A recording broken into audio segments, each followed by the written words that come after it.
After that charge by Dr. Miles Muro, I decided to dive in to find out.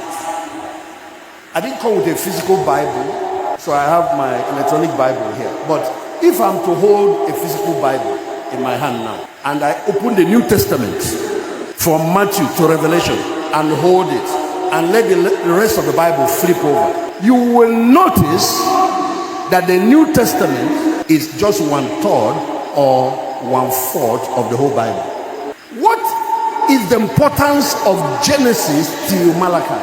Do you know what the whole curriculum is? The kingdom, the kingdom, the kingdom. You get into the New Testament again. What is the record of Matthew, Mark, Luke, and John?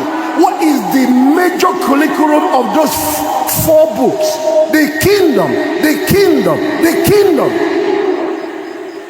Towards the ending of each gospel, Jesus began to introduce the gospel of salvation. And then the records were given about how he went to the cross, what he did for our redemption. That part you will see, it's a small component of every part of the 4 gospels. There are many of you here, there might be a few people who are exceptions, but there are many of you here who have given your life to Christ. You are genuinely born again. So after salvation, what next? After salvation, what next?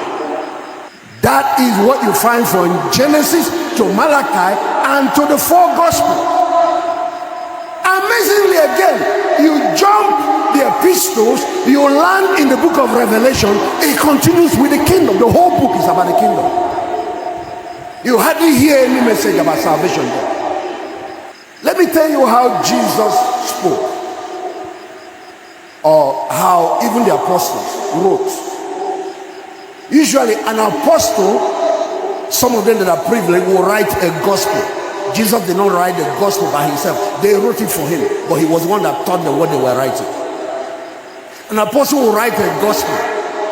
Then later he writes epistles. So Peter wrote a gospel. It's called the Gospel of Mark. Because he was an illiterate, Mark documented Peter's account.